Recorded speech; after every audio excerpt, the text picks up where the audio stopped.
nuk kam. E kuptoj. Zoti Klosi, ka dëshmuar dhe zoti Lulzim Basha. Sot, le të themi, kahet politike janë të ndryshme mes Berishës dhe Bashës. Ka dëshmuar, për aq sa ka pasur, sigurisht ka pas informacione Presidenti i Republikës që i vjen nga institucionet përkatëse. Basha e di gjithçka. Pra, njeriu kyç është ish ministri i Brendshëm?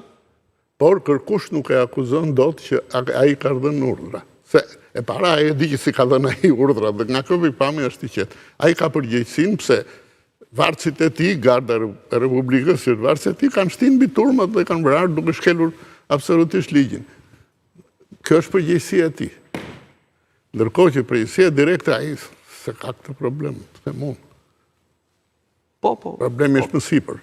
Dhe pastaj ndodhen shumë ngjarje që vërtetuan këtë gjë. Nuk u arrestuan ata që kërkoi prokuroria e përgjithshme. Çfarë u tha për prokurorin? Deri në fjalë banale, domethënë. Nuk e miratoi. Pse? Pse të shtënat me armë nuk ndodhen atëherë kur procesi ishte, si thua, protesta ishte në pjesën më maksimum të saj. Po ndodhen kur njerëzit po iknin. Ja ku është. Kështu duket të çeshi. Duket që ishte bosh, domethënë ishte programuar më parë dhe po ju rëshkiste situata se pritëshin që të bënin në gjithë madhe këta, se kështu ishte thënë. Ndërkohë që ishin ca çuna, thuhet që i organizoi Tom Doshi që ishin te piramida, s'kishte të bënte fare me vendin ku u vranë. Ata bën çik sherr. Kurse njerëzit te piramida tek kryeministria asgjë.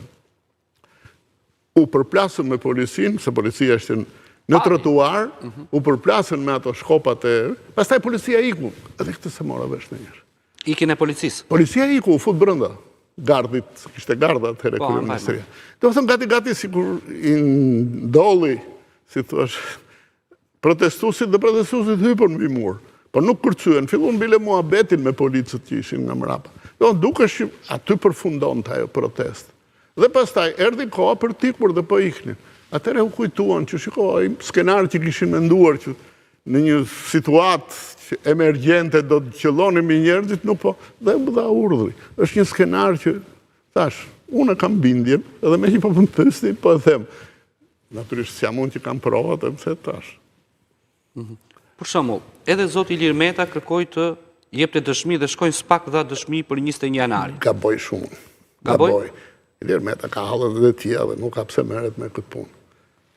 Jam i sigurt që Ilir Meta nuk e ka ditur që do ndodhte kjo punë. S'ka pasur asnjë funksion pavarësisht protestës. Kështu që ai merr përsipër të bëhet tani prap objekt diskutimesh, më the tash, ja tha apo se pranuan, më the tash.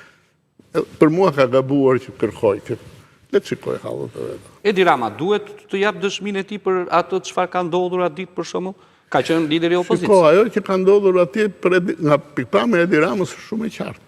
E di Edi Rama se si është organizuar ajo protest, si janë ndarë detyrat, si këtë mund të thotë. Aq sa i takon. Unë e di se kam qenë dëshmitar që protesta asnjëherë nuk bëri diçka që vërtet mund pastaj të kishte një kundërveprim të egër të forcave që mbronin kryeministin. Nuk i shtyu, le të themi, protestuesit. Absolutisht.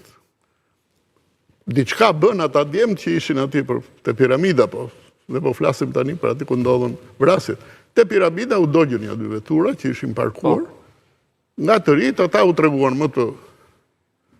Kishte kohë që protestat e PS-s ishin shumë të qeta, shumë nuk ishin protesta që linin për shtypje, domethënë. Dhe u tha që kjo do jetë e tillë. Prandaj dhe unë them që Berisha e priste që t'ishte më e egë, më e ashpër dhe bëri këtë. Përgatiti këtë skenar që ai do demonstronte që ai është njeriu që e bën zap këtë vend, këtë popull, qoftë dhe se duhen vrarë ca njerëz. Zoti Klosi, për shembull, serveri i kryeministrisë është fshirë. Thuhet se është rekuperuar gjysma, por disa thonë që jo. Çdo që të ketë ndodhur, kjo është provë. Kjo është provë. Që duhet gjetur kush është e prish serverin. Po, janë dënuar një ditë teknik, nuk e di çfarë janë. Kupton, të gjitha u bën në kohën kur drejtësia ishte në komandën e Berishës. U dënuan edhe komandanti i gardës e ku diun një tjetër oficer që kanë shtënë, edhe ata me vrasje nga pakujdesia, më the ai e mbylli kështu problemin se atëherë kishte drejtsinë në hyjpjen e vet. i emëronte ai prokurorët, gjykatësit, edhe me ata që kishte shemëruar vetë, prap u përplas se ata u përpoqën të bëjnë një që prokurorja e përgjithshme në atë kohë u përpoqën të fillojë një hetim se ishin vrarë njerëz. Po roli i shërbimit informativ në atë kohë? Ka pasur në i rol që mund të ketë informacione Unë kam një gjatë ngjarje ditës që që është ndodhen? e hapët fare shërbimi informativ. Shërbimi informativ